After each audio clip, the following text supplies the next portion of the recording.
முதல் கோட்டி சொல்றான், நாங்க பெருமாளை சேவிக்கணும். எப்படின்னா பிராட்டியோடு கூடிய பெருமாள், அது மட்டும் இல்ல எல்லா தேவர்களாலும் துதிக்கப்படும் பெருமாளாக சேவிக்க வேண்டும். இங்கே சிவன் பிரம்மா எல்லாரும் நாராயணனை துதிக்கிறார்கள்னு காட்டப்பட்டுள்ளது.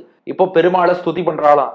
யாருன்னா சிவபெருமான். எப்பேற்பட்ட சிவன்? பெருமாள் உலகளந்த பெருமாளா உலகத்தை அளக்கிறார். அப்போ அவருடைய திருவடிக்கு பிரம்மா திருமஞ்சனம் பண்ணார். அந்த பெருமாளுடைய திருவடி தீர்த்தம் கங்கா நதியாக பூமிக்கு வந்தது. அந்த கங்கையை தன் தலைக்கு மேல் சுமந்து கொண்டார் சிவபெருமான். அப்ப நீர் ஏறுனா பெருமாளுடைய திருவடி நீர் ஏறி இருக்கக்கூடிய பாயக்கூடிய சடை, சடையை கொண்டவர். அது எப்பேற்பட்ட சடைனா செஞ்சடை. பெருமாளுடைய ஸ்ரீபாத தீர்த்தத்தை பெற்ற செஞ்சடையை கொண்ட நீலகண்டனும், கண்டம்னா கழுத்துன்னு அர்த்தம், நீலகண்டம்னா நீளமான கழுத்து கொண்டவர். என்ன காரணம்னா வியாக்கியானத்துல மணவாள மாமுனிகள் காட்டுகிறார். இந்த பார்க்கடல்ல இருந்து காலகால விஷம் வந்தது இல்லையா, நாராயணன் தான் சிவபெருமானுக்கு கட்டளையிட்டான், இந்த விஷத்தை சாப்பிட்டுடுங்க, அது சாப்பிட்டு தேவர்களை காக்க வேண்டும், உங்கள் பொறுப்புன்னா. அவர் விஷத்தை சாப்பிட்டார். விஷம் ஏதாவது பண்ணிடாதான்னா மணவாள மாமுனிகள் அழகா காட்டுறார். இது வியாக்கியானத்துல உள்ள விஷயம். சிவபெருமான் தலையில சந்திரனை சுமந்து கொண்டார், இதயத்துல கருடனை தியானம் பண்ணிட்டார். இதயத்துல கருடன் இருக்கார், அதனால விஷத்தால கீழே போக முடியல. சில சமயம் விஷம் தலைக்கு ஏறும்பா, அமுதை பொழியும் நிலவு தலையில இருக்கு, விஷத்தால தலைக்கும் ஏற முடியல.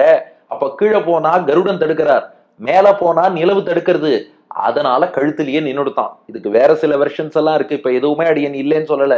இந்த பாட்டு இந்த வியாக்கியானத்துல என்ன இருக்கோ பிரமாணங்களின் அடிப்படையில அதை வழங்குகிறேன். இதை ரசிக்கும்படி பிரார்த்தித்துக் கொள்கிறேன். விஷயத்துக்கு வருவோம்.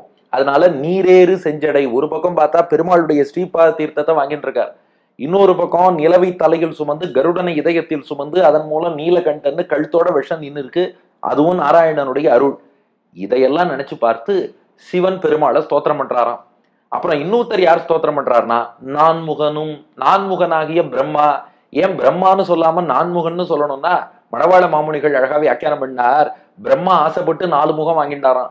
ஏன்னா பெருமாளை ஸ்தோத்திரம் பண்றதுக்கு ஒரு வாய் இருந்தா போராது, 4 வாய் இருந்தா நன்னா ஸ்தோத்திரம் பண்ணலான்னு நான்முகனாக ஆகி 4 நாவாலே எம்பெருமான ஸ்தோத்திரம் பண்றார். இப்படிப்பட்ட சிவனும் பிரம்மாவும் துதி செய்ய அதை பெற்றுக்கொண்டு நின்ற திருமால், அந்த பிராட்டியோடு கூடிய பெருமாள், அந்த திருமாலை திவ்ய தம்பதியாக நாடுதிரேல். யாரெல்லாம் சேவிக்க விரும்புகிறேள்? நாங்க சேவிக்க விரும்புகிறோம், திருமாலாக காண விரும்புகிறோம். பிராட்டியோடு கூடிய பெருமாளை பிரம்மாவும் சிவனும். இங்க 2 பேரை ஏன் சொல்றான்னா அப்படி இல்ல, அவ ரொம்ப பெரியவா, அவளே ஸ்தோத்திரம் பண்றான்னா மற்றவாளும் சேர்ந்து துதி செய்கிறார்கள்னு அர்த்தம். அப்படிப்பட்டவனை பிராட்டியோடு கூடிய பெருமாளை யாராவது சேவிக்க விரும்புகிறீர்களா? நாடுகிறீர்களா?